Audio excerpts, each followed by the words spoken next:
Welcome into our final episode of the Raise the Flags reaction show. Casey Phillips here with senior writer and editor Scott Smith, and we did it. We made it. Episodes 9 and 10, the final ones that bring us all the way up to present day. I have something to say here before we start on this. Go, by all means. I have a little bone to pick with Mr. Trent Cooper. Oh. I would have liked some warning on this Jill Hobbs beginning. Oh.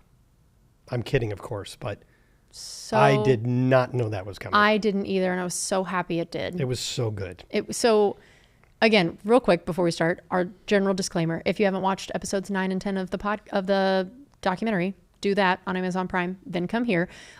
It does open with a highlight of Jill Hobbs, a beloved employee here who was here for the entirety of the franchise history until she passed away in that 2020 season. She was beloved by players, by staff, by everybody. We actually now have an award every year that we give out to a staff member that is the Jill Hobbs Award if you have gone above and beyond. And I thought this is something I loved about the documentary. They highlighted some fans and staff, and it wasn't just about what happened on the field, and that's the point of the Buccaneers franchise being a family. Mm-hmm. And I love that she got this moment. It was great. It was very, very cool. All of her just perfect smiles at the camera. Yeah. In that moment. And I mean, what I loved was the players and coaches. You went from Wayne Fonts to like Hardy Nickerson and Simeon Rice. I mean, spanning so many generations of Bucs football, and they're all talking about Jill. I wanted to share a quick Jill Hobbs story myself that I just love this so much. Sitting in my cube one day, and I start smelling something that I'm like, did someone burn popcorn? Like, what am I smelling? And all of us around kind of started being like, what is going on? She burned sage around the building to cleanse, like when we had gone through like a rough patch. Yeah. She took it upon herself of like football side, business side, like everywhere of like, nope, and then guess what? She did that in 2019. What happened in 2020? Wow. How about that? So I would like to believe Jill Hobbs was the reason that we could have the good vibes come be ushered in 2020. So well, we'll never know if that is true, but choosing to believe it. Feel free to believe it, but there were also very many tangible impacts that she made. Yep, she was really lovely. So I love that they started with that. Then we also got kind of a little mini vignette about Todd Bowles, a little bit about his history, and I didn't know he went to the same high school as Batman Woods. Yeah. How fun. Yeah, that was cool. Two of the swaggiest people to have been a part of the Bucs franchise. Yeah. This high school, they clearly produced some swaggy people over here. We got to see some young photos of Bowles. And I also love the connection that Doug Williams is who really got him into it. And I won't spoil it yet. I didn't know that. We do talk to Trent Cooper about that a little bit later. And he gives a little bit more cool. insight into that, which I think is really cool. But and he already knew Bruce Arians, obviously. And so, again, a lot of cool little Bucs connections there for him when he came in. So we talked last episode about Vita getting injured. I didn't know that. It sounds like we kind of have Ndamukong Suh to thank for Vita coming back, that he's the one that kind of put in Vita's head, like, you can get back. Like, we're going to need you. You can do this. I thought that was cool to see. That was cool to see the relationship between Vita Vea and Ndamukong Suh. And, Ndamukong Suh, I always wanted a little brother. And First of all, I love that someone that is like 350 pounds is someone's little brother. But on the other hand, I could see Vita being a little brother, right? Like I could see that, and very much so. From an emotional standpoint, loves to prank people, loves all that, And the way we talked about Brady coming in and kind of getting rejuvenated to get to be this like fun version of himself, I felt like that kind of happened with Ndamukong Suh, because first of all, that man is terrifying on the field. But I think he's a very like sort of serious person in some ways off of it. He's very cerebral, very smart, very into like finance, and just has had his ish together from day one. And I felt like that Vita brought out the way a little brother does. Yeah. That there was evidence of them joking and laughing together a lot, and like Vita occasionally actually being on the receiving end of Sue pranking a little bit as well. It was not all one-sided. So and from a football standpoint, and they said Vita coming back, and the Packers weren't ready for that. And how could you be? And I think JPP and Shaq combined for like 5 sacks in that game, and Vita was a big reason why. They showed you clips where you could see like him dominating, and then Shaq gets a sack. Yeah. And I think from a football standpoint, you look back, do we know how good we had it when our defensive front there was Vita Vea and Ndamukong Suh, JPP, and Shaq Barrett? That's a ferocious front four. I mean, That's wild. We're trying right now to recapture some kind of Magic pass with rush that, up yeah. front, and then we had all that at once.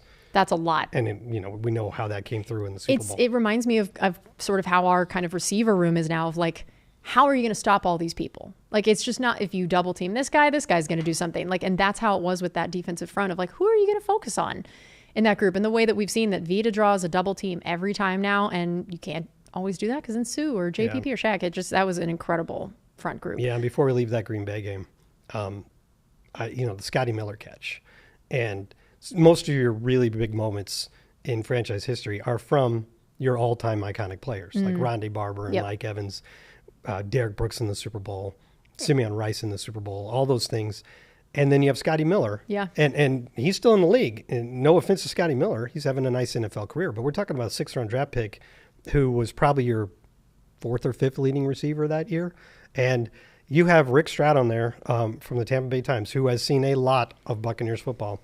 And for him to say that after the Rondé pick 6 in Philly, he thinks the second biggest play in franchise history was the Scotty Miller touchdown. It's incredible. I mean, reasonable minds can disagree, and you can decide if you agree with that or not. But it should be in the conversation. But the fact that it's in that conversation is amazing. And that whole, I could watch that whole sequence over and over again, partially just for the reactions of the other people, of that play happening.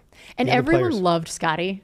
And I feel like that contributed to everyone loving that it was Scotty that got to happen with. So, that was a lot of fun. And and then Gronk revealing that a big part of that play was he missed a block and Lenny picked it up. I thought that was really interesting. I mean, if he doesn't pick up that block, we're not talking about that play. I think there's so many moments like that we as fans don't know what should have happened to know what ended up happening. And I love hearing those moments of, we all see that Scotty makes a great play, Brady makes a good throw, but man, you don't realize how quickly that could have not happened by one missed block. That's one of the great things about watching a documentary like that, because in the course of the season, I'd have to go back and look. It's possible that Gronk, after the game being interviewed, said Lenny picked up, but then you don't immediately get to see it. Yep. Like he says it, and then they show it. They have footage of it where you see exactly what he's talking about and how important it was. It was really cool. So now we officially move on to the Super Bowl. Do we? We do. We're here. And this is where we kind of alluded to this in the past, that this was the Brady speech. This was we talked about the moment. Mm-hmm. And it is really cool to listen to everyone react to this. Tristan's like, I'm getting goosebumps I know, right now. even just thinking about it. He didn't use the word goosebumps, but he kind of like described goosebumps and then said something else. Or did he say goose pimples or something? I always think it's funny when people say that.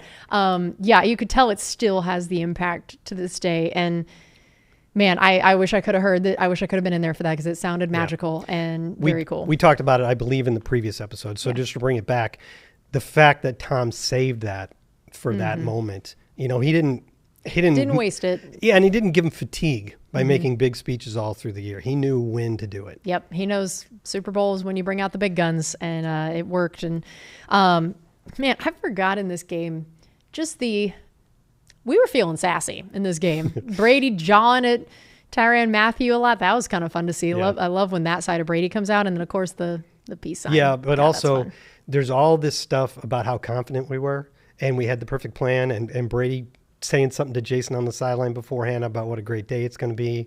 And then Brady at the end going, I think we all knew this was coming, guys, right?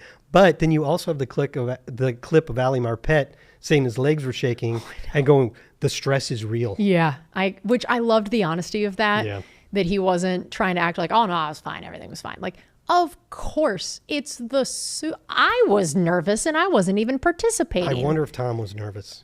It's such He probably wasn't. I feel like at this point he just has ice in his veins. It was number 10 for him. Yeah, it's like, ho hum, just another day at the office. But you're right. There was some sassiness, and I enjoyed it. Tyrann Mathieu probably not making the best decisions to bring that out of Tom Brady. Because I think you got him riled up. And Tom Brady's like, I'm coming after you. Yeah, which I'm like, not who I want to hear say that. Not and then he did. He got him. And he did. Antonio touchdown. God, so fun. And then another sweet moment, Levante getting to talk about how he got to celebrate with his dad after the game, and then his dad ended up passing away later that year, and I just love that he got to have that moment. And it was contrasted later with Jason Light and the Glazers. Yeah. Neither of them got to share it with their dad, but they all knew what it meant. Yes. Yep. And what it meant to them because of their relationship with their dad. I always love that when guys talk about just their families and either what it's like to share it with them or to just know how proud they'd be of them. But Levante did get to share with his dad, and they also had a nice stretch there where they focused on him against Kelsey because that was such a big deal. And it was so important for a lot of us that Levante was still here and that Mike was here to win that Super Bowl. I was happier for those two than anybody else. And the fact that Levante actually had a really important role and that we were able to see it was cool. Yeah, that was really amazing. So now we actually have the true trophy toss telling. We had the cold open at the very start of the documentary. We talked a little bit about it last episode because I showed that panel with Tom, but still truly just one of the most iconic things that could have ever happened and it's weird, but we have COVID to thank for this moment of you don't do a boat COVID. parade. It was such a cool, iconic thing now of the idea of a boat parade. Right. So cool. It was just a really funny thing. And I thought I would share my version of this story because I was emceeing the sort of reception at the end of the parade. And because it was still the COVID rules, theoretically, I think no one was supposed to get off the boats. That was the idea. Everybody got off the boats, obviously. And where we were, it turned into chaos. And so I'm standing there on stage and theoretically it was just going to be me on stage. And then I was going to invite up one person at a time to talk. That trophy got carried up onto the stage, which then got followed by the entire team. And I ended up having to get lifted off the back of the stage by someone because everybody was just, whole team was up there going more crazy. Real estate up there, huh? Yeah. And I was like, I'm about to get crushed off this thing. That's funny. And everyone's I think LaShawn McCoy was rapping into the mic and all this stuff. And then someone came and told me hey, we need you to get everyone off the stage because we need to start the ceremony. Yeah. I'm like, how am I supposed to do me? that? I look like the best option here of this. And I ended up having to get on the mic and be like, excuse me, can you please get off the stage? Which amazingly didn't work all that well to begin with. And I progressively got more and more of what I will now call a mom voice I didn't know that I had by the end that I had to say, in which I'm glad I didn't go too crazy because it turned out my mic was being fed to all of the TV stations that were taking this event live. Right. And so I'm glad I didn't get too crazy. Yeah. But it took a hot minute to get everybody off that stage. It was quite a party there and a very, very fun event to be a part of. So now, anything else from that Super Bowl and celebration and White House and stuff before we move on? So now 2021 season, Chris and Mike injuries, which it's just, I'm like, God, stop doing this together, guys. I know y'all are close. Stop doing this together. And we had, this is another one of my favorite parts from this whole documentary, the Alley personal foul in the Jets game. It was one of the most fun stretches. Hilarious. This whole little, this Jets game, just chaos. I mean, goodness. It's so funny to think back to this. There were two elements of the Jets game that got covered in this and one that did not. First, the personal foul thing and Tom yelling at him. So funny. It got to the point. It got to the point where, it starts out with Allie being cowed by being yelled at, but it went on for so long that it almost became funny. Yeah. I love that they converted it, which I'm sure Allie was like, thank God, yes. But it's almost like Tom thought, I don't want to let him off that easy. You know, just because we converted it, you still screwed up. So I have to keep yelling on principle now. And I love that they talk about, now there's new guys coming on the field that weren't even on the field for that. And they're just now like, wait, what is going on here? Yeah. And then of course, Antonio Brown quits that game. I'm like, there's a lot going on. And what wasn't talked about in this is the game that Jamel Dean and Sean Murphy Bunting showed up late to because they were part of the COVID protocol and they had to fly in that morning. Their flight was delayed. They were having to circle a lot. So they literally landed and ran on the field. Game was happening. There was no warming up. And on one of the Bucs cruises, we were doing, I think it was the first one, we were doing a panel discussion and I didn't remember this whole story or what game this was. I just asked Jamel, what's a wild memory you have of your career? And he told this story of the, we're having to fly in. And Jamel's a great storyteller. And he's doing this whole thing about we had to fly in and we're not there. And we were having to run on the field. And he said, and I just remember thinking, well, at least this is the craziest thing that's going to happen today. Not even close. And then he's like, and then Antonio Brown quit. We all know the Antonio Brown story and there's so much footage of it. But the part that I found interesting that was added to it was Joel Glazer talking about, and we talked in an earlier episode about how they learned the owners learn along the way too, and how letting go of Hall of Famers, it's hard to replace them. Mm-hmm. This was another kind of situation like that where he made a good point that I hadn't thought about. Antonio Brown got an incentive-laden contract, Mm-hmm. which made him constantly thinking about How his much numbers. am I getting thrown to? And Yep. and Joel's like, if we'd have just paid him more up front, Yep. maybe this wouldn't Maybe this happen. doesn't It's happen. interesting that I had It is never an thought interesting about thought. that before. The whole incentives thing is really interesting from that side of things, of where it can motivate a player, but it can also make a player kind of selfish and really like them focused versus just I'll do whatever the team wants. So I can see both sides of that for sure. I thought that was very interesting. That was interesting. And then of course we have to relive the dang Rams game. Well, I mean, So sad. I know it ended terribly, but it still was fun so game. memorable. It's hard to forget that game because of Fun that game comeback. until the end. Yeah, that was a wild game. And then the Cooper Cup play and Antoine Winfield, having had time to process it, is now able to say, yeah.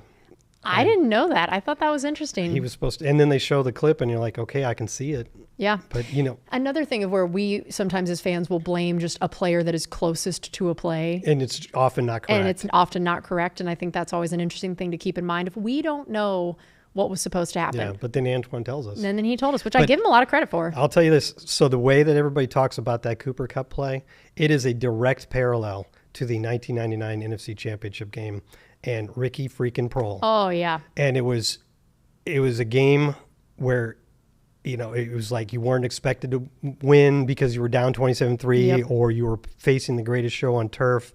You're right there. You've made it to the end. And then that one guy makes that one play. And it was pretty much the exact same thing. Oh, goodness. And they were both plays happened on all-out blitzes. Goodness. Where you look back and go, I wonder if we should have done that. Yep. Oh, man, that's wild. The parallel is crazy. That's another thing I loved about the documentary is it does just shorten history to where you can see the parallels a lot easier, which is fun sometimes and not so fun on this time. Yeah. Well, they were both win against us. So. I know. But it's still worth talking about. It is very true. And especially when now we see that season ends and we see Tom retire, but then unretire, which was a wild ride for everybody here. Yeah, and then he's texting BA saying, I've still got it, Which you kind of gives you a window into how he was feeling at the time. And yep. And then Allie retires. Then Allie retires. Yeah, that was so interesting and crazy. And I more power to him, by the way. 100%. And I am so happy for him that he believed that was the right decision for him. And I had the shows with he and Donovan, so I got to know them really well. And Allie is 100% the guy who is so rational, has thought things through, and then now it's so cool that he's, getting a degree in mental health to be able to help players with the decisions of retiring and how to succeed after retiring.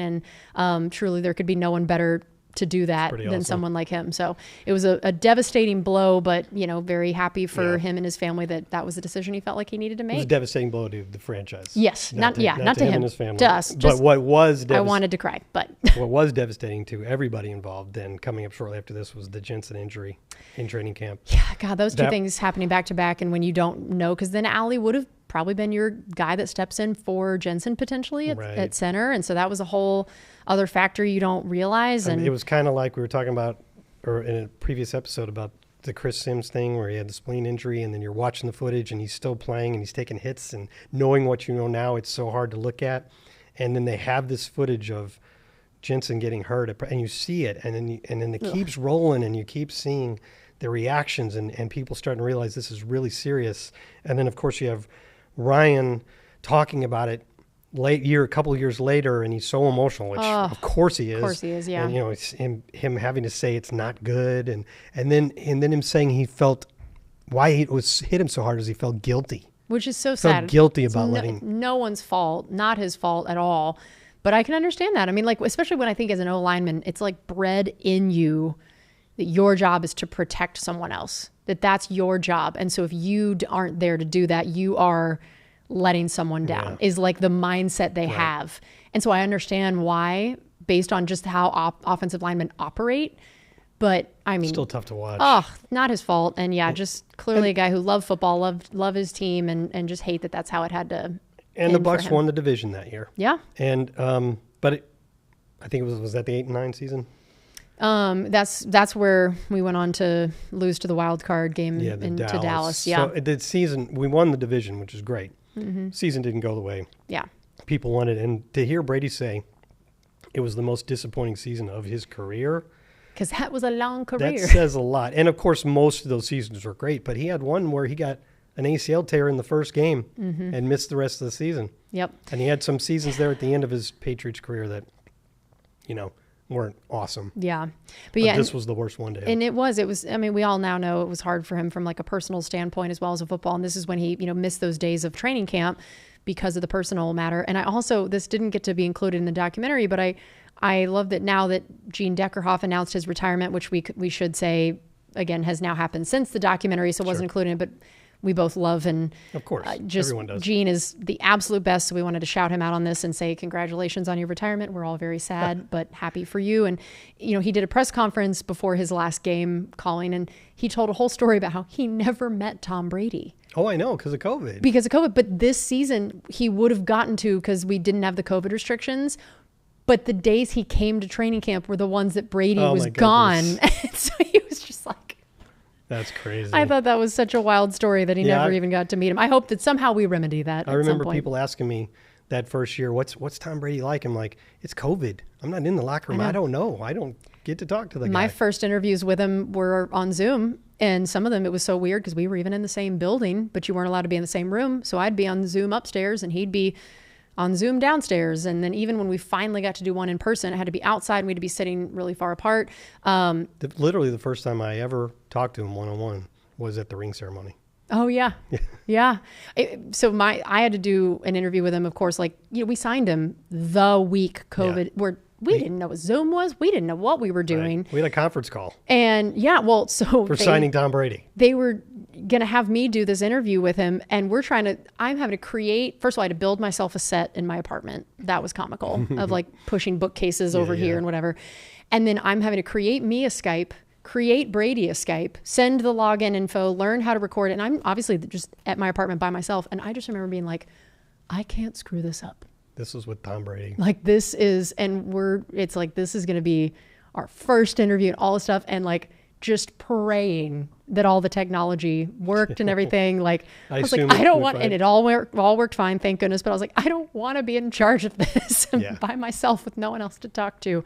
But yeah, it was just so wild how we all had weird ways of, it didn't go at all how we normally would have done when we signed the greatest of all time. Right.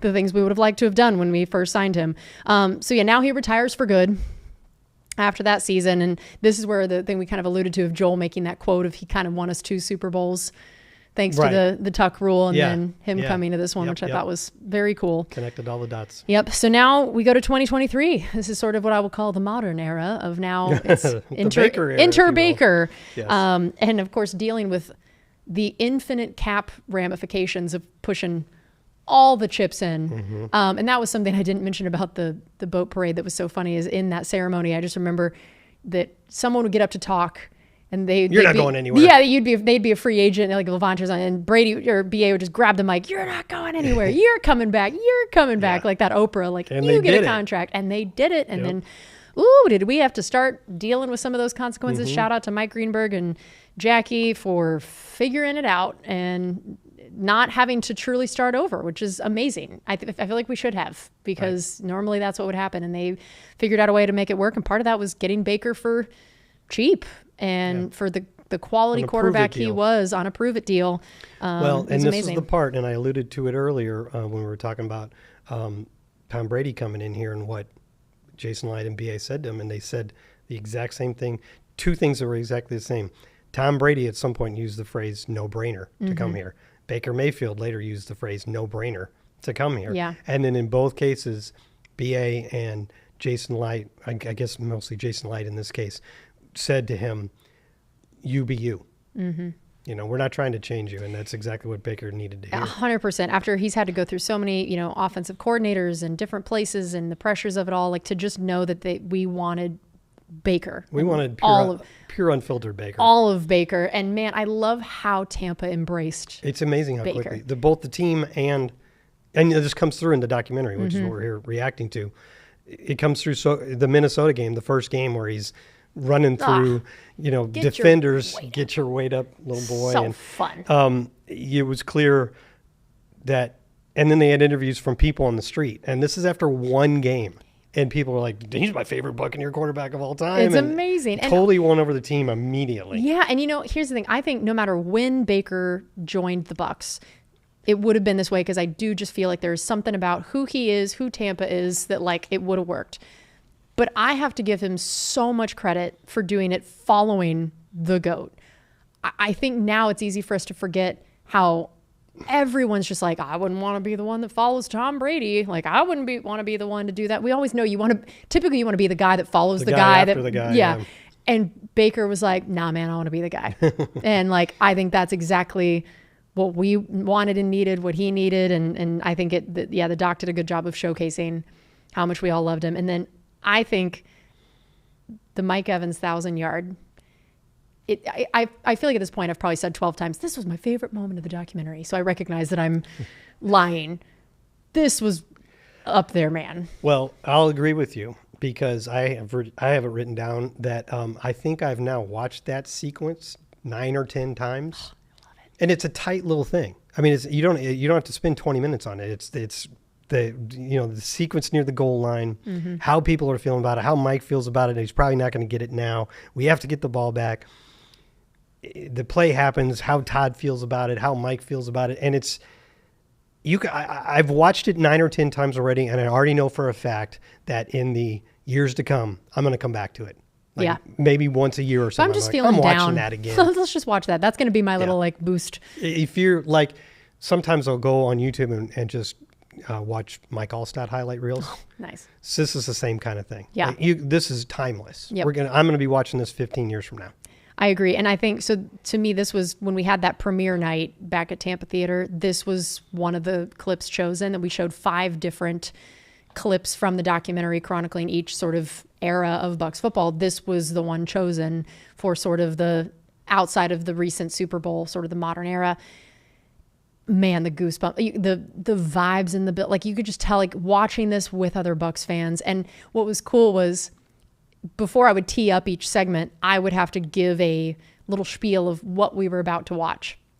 And what I said was that I said, this isn't a Super Bowl, but outside of the Super Bowls, it is the most goosebump inducing moment in Bucs history. And everyone was like, I could hear this ripple of, oh my heavens. Like everyone knew what it was going to be, which I thought was so interesting, of what it shows, that everyone knows, like, that's how they felt in this moment. Okay, so that I was one of the people privileged to be interviewed for this. And I honestly, I'll tell the truth now, I was kind of watching these kind of hoping not to be in them, because if I'm not in it, then I can't look dumb.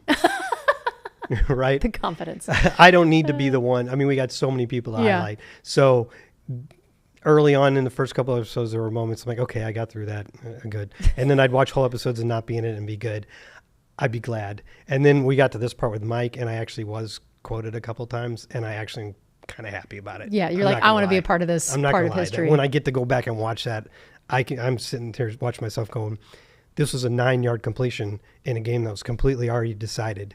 Yep. And it's going to go down as one of the top 10 moments of all time. And that was a great quote on your part. And it's so true. It's a perfect encapsulation of the significance of it. I also really enjoyed Trent Cooper making Todd Bowles be the true. That's what made that whole thing hilarious. And as someone who does interact with Todd Bowles all the time on the weekly shows and stuff, like, I loved that, of knowing that it was like, all right, we don't want press conference Todd Bowles. We want the real Todd Bowles. And I loved that people got a chance to see that switch get flipped, of him being like, oh, okay, all right, now I know what you want here. This is, and that is 100%, I'm sure, what was going through Todd's mind. I loved the idea of, like, if you throw an effing interception, like, I feel like he would have. We were all terrified about. I know, and it's just, God, what a fun, such a fun sequence. I'm so happy, and especially now that we know that Mike didn't get it this year, thank goodness he got to at least tie Jerry Rice. And, Liam Cohen was the play caller that year, right? And he did so many good things, but that's a big one. It's not going to be on his resume anywhere, but he called the right play.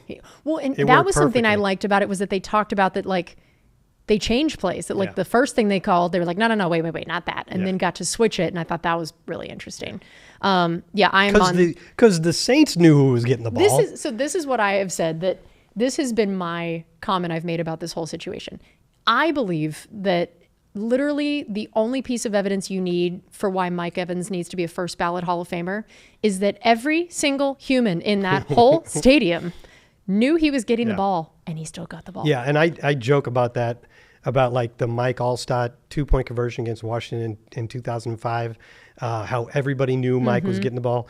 That's kind of true, but we could have run some other play. Yeah. In this case, it's literally... we would have been kneeling. Yeah. There's only one reason to run this play. So everybody knows he's getting it. So good job, Liam. Good job, Mike, running there. Good job on the clear out routes. I know. Mike getting the ball and getting directly upfield, knowing he had enough yards. Yeah. Oh, so fun. So good. So incredible. All right. So now, and here we are, 2025 season. We've made it. And I really enjoyed the way they chose to close it out, because I think closing out something is the hardest thing, right? We all judge TV shows and movies by the ending, and they're having to end it mid-season, right? Like, they had to stop to start editing. 6th game of the year, and so they're having to, that we get a chance to see the home opener is kind of the main all we really get to see from this season, because they had to stop shooting.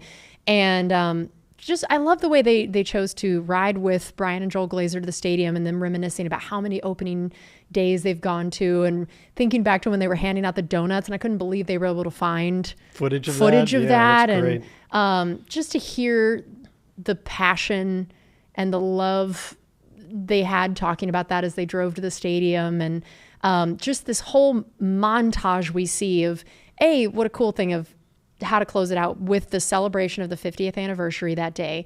And I got to MC the whole event that was the alumni event before the game that they had in the indoor facility, that it was essentially a tailgate for every legend that wanted to come from every era, and watching them all be there and seeing people they hadn't seen in forever, and just the legacy of this team, and watching them all get introduced at halftime. I mean, they announced every alumni that came back at halftime, which was cool. Monumental effort by our events team to pull that off. And I just thought it was a really cool way to end it with just this montage of all these moments, all these people, the way that it's a family, and seeing all the big moments and everything. It really invoked a lot of emotion to close it out. I'm glad you're using the word montage, because I wrote down, it just knew that a montage was coming. At that point, right?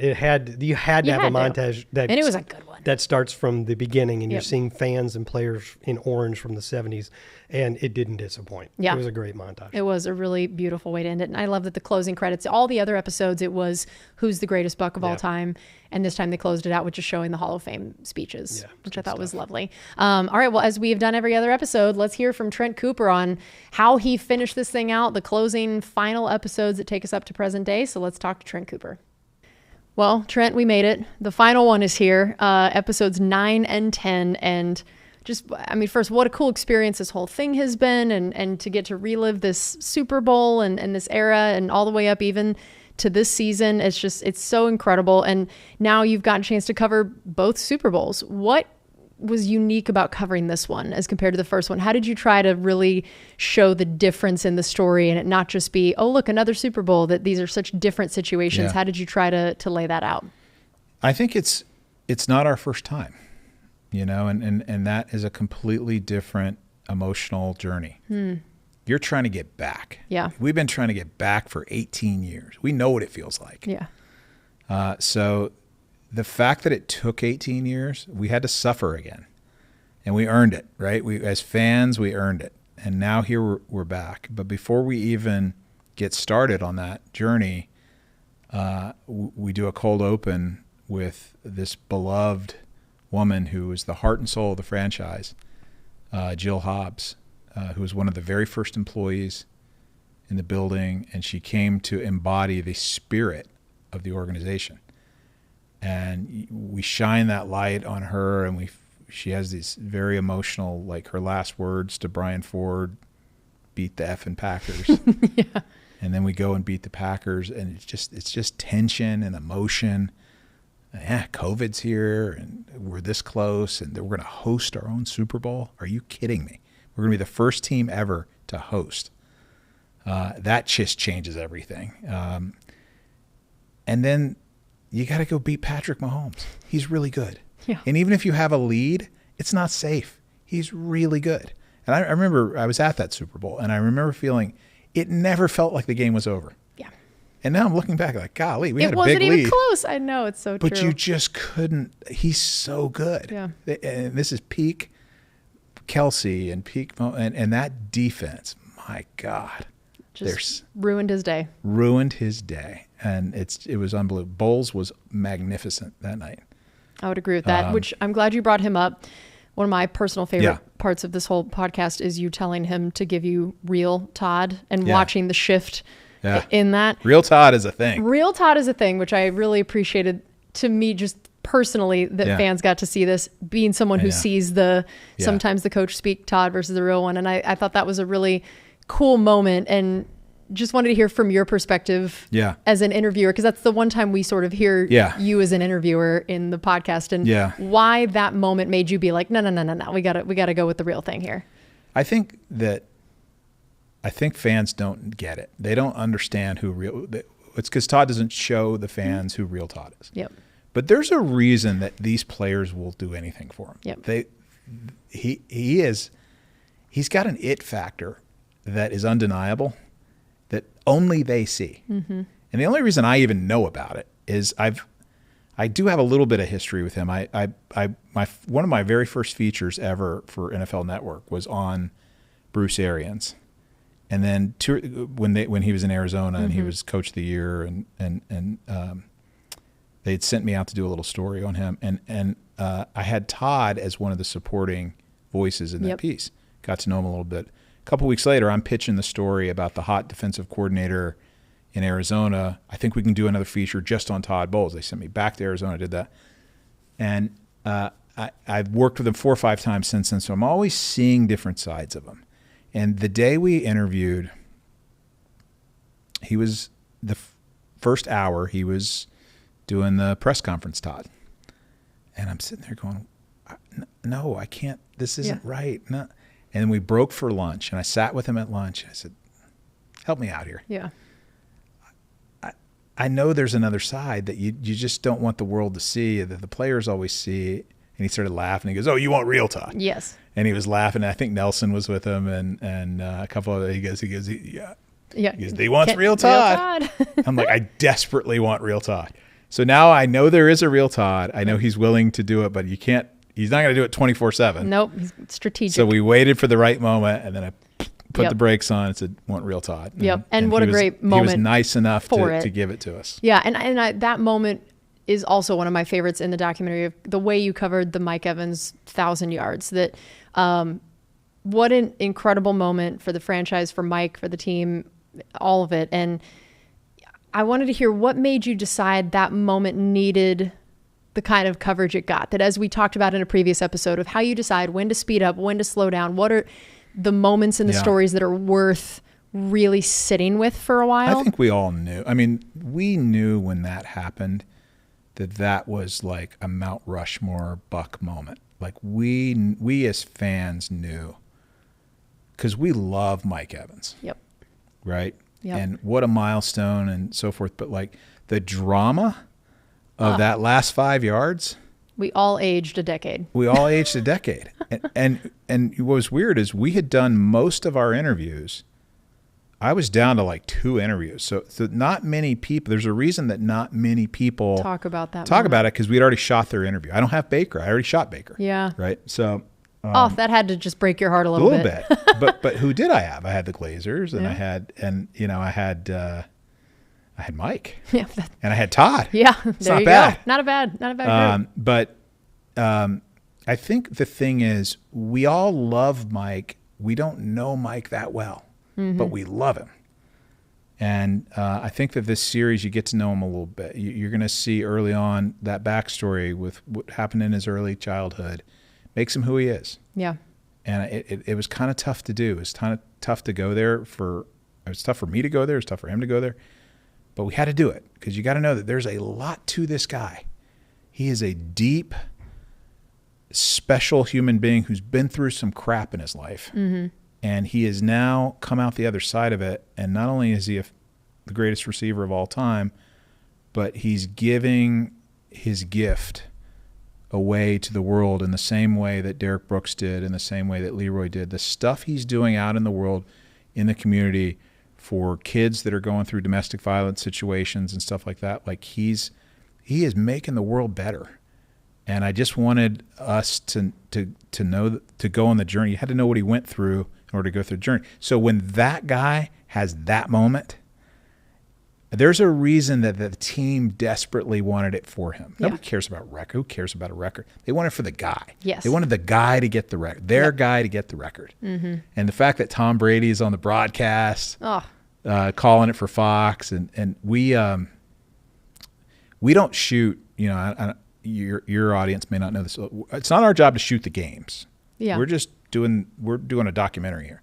But one thing we did do is if something special happened, we'd get our ass in that locker room and hear that speech. And I know that a lot of people shoot the speeches, but we wanted our unique tone, and we got to shoot the speech in the Evans celebration.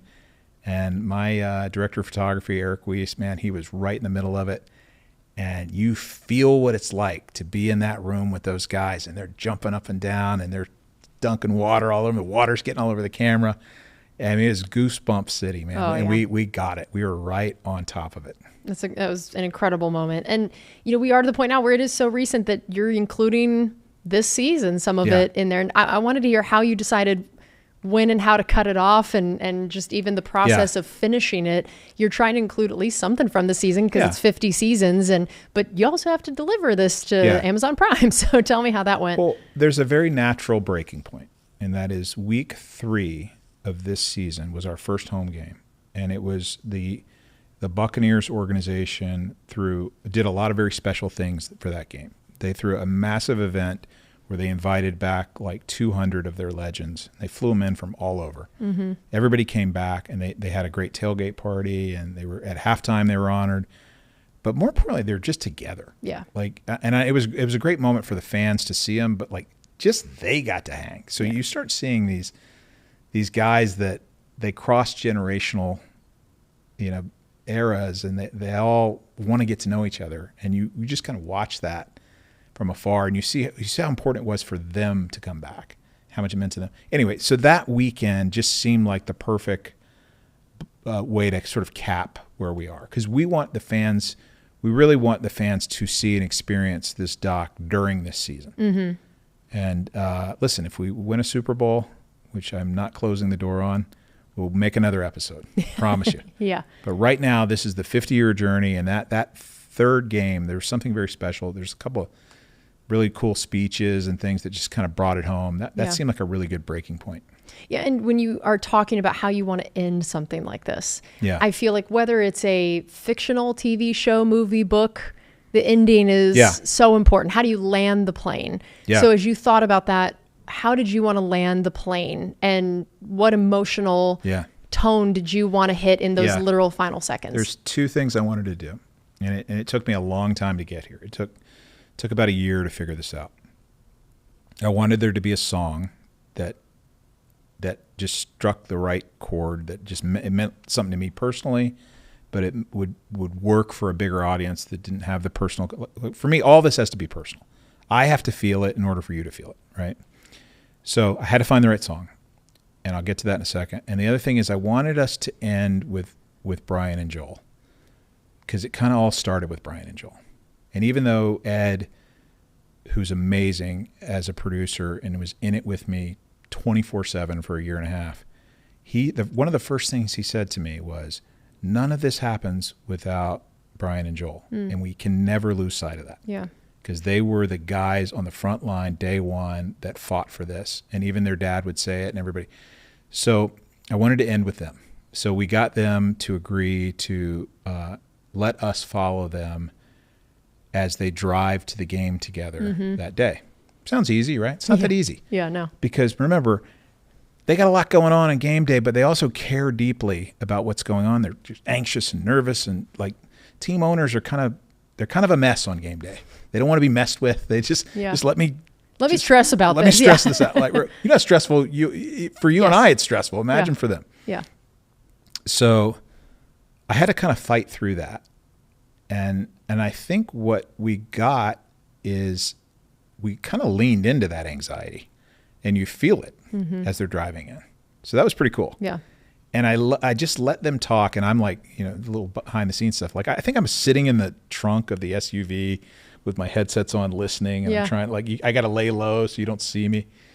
But I could tell that they were going there, and they were reflecting. And there was this one great moment that I love so much where Brian says, "Guess you remember our first playoffs, and we were so excited, and the tickets went on sale like on Monday morning. The Bucs are going to the playoffs. Remember, we brought donuts to the fans." And I remembered that moment. In my head, I'm like, oh my God, I remember this. And I'm thinking, these guys were 33 years old or whatever, and they were so excited that they went and got like boxes and boxes of donuts, and they went to the stadium where the line was around the corner, and they just were thanking fans and passing out donuts. And it just, something about that moment, it really was Camelot. Like, that was our first time. That was when that's when it all happened for us for real, that donut moment.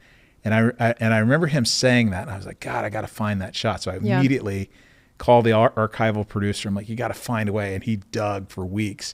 And lo and behold, he finds the shot of Brian Glazer passing out the donuts. So I don't know, that was cool. But the song was a big deal. The song is by a band called Wildorado. And I first heard that band at a Fleetwood Mac concert. They opened for Fleetwood Mac. Nice. And I remember hearing that song in their set. And it's called Now That I'm Older.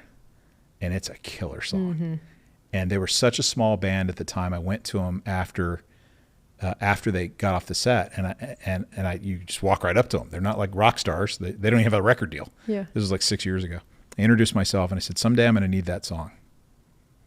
And they said, great, you sound like a nice guy, whatever. So we've been in touch, and I've licensed a lot of stuff from them through the years. But this song, this project. How perfect. What a way to end it. Well, Trent, thank you not only for joining us here on this podcast, but for all of your work and care on a project that I can tell was so near and dear to your heart, and also is for so many Bucs fans. So we just appreciate the way that you, brought all of us along on this journey with you. Thank you. I love that you care so much and put so much into your questions. You did just a great thing. I've enjoyed this podcast. Has been awesome. So thank you. Awesome.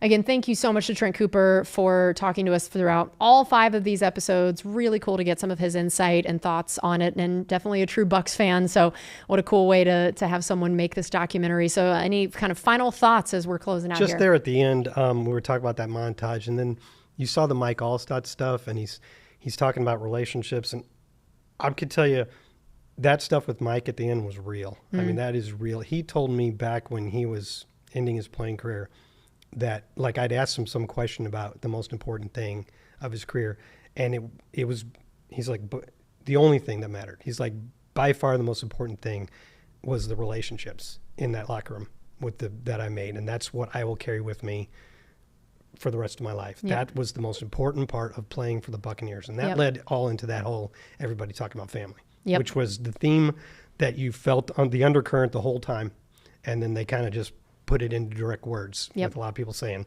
family. Family. And you can say that all you want. But there's enough evidence that is kind of the through line of everything we're talking about here. From beginning to end. And then finally, one last thing. You said they had to wrap it up. We couldn't do a lot from the 2025 season, but the very last clip of all was Baker with that scramble against San Francisco. Oh, yeah. Remember that? Yeah. And he put that was the last clip in the show. I'm like, that's kind of cool that Baker got to close it out. I like that, to close it out. Good for Baker. That's true. All right, so now also our final panel we're going to show from that Raise the Flags premiere event. Like we talked about, I had to use the one that was from the Mike Evans, Jason Light panel. It is on the Buccaneers YouTube in its entirety. So this part we're just going to show a little bit more about, because we already talked about Mike's 1,000 yards so much, but wanted to talk about Jason Light up there with him in this panel discussing drafting Mike and kind of a cool thing that came out of it and that we learned. So let's take a listen to Jason Light's thoughts on Mike Evans. The Glazers hired me. I left my family, Blair, the kids in Arizona where we were living at the time. And I didn't know anybody that was on my staff really that well. So it was just me, and I got to know Mike Greenberg, our assistant GM who's here. And I would confide in him of who I was going to pick with the first pick. And we needed a quarterback that year. So I was watching Johnny Manziel. And he was electrifying. I was so captivated by him, the greatest college quarterback of all time. But as I was watching him, Mike Evans kept showing up. And I finally told Mike Greenberg, it was about a week before the draft, that's who I'm going to take. Day of the draft, I get a call from a team that offered me a pretty good deal to get our pick and move back. And I told the owners, I told Joel, Brian, and Ed, I was thinking about doing this, and they said, before you do it, you can do whatever you want. Just how are you going to feel in the morning when you don't have Mike Evans? And as much as my wife, who grew up in Cleveland, loves Cleveland, you're welcome for not going to the Cleveland Browns. I don't know. He just means, he's one of those, you're one of those guys that I know our family feels like we're very close with you, and we are, but we feel like it's like you're in our house every night, the way we talk about you. And I know that the fans in Tampa feel the same way.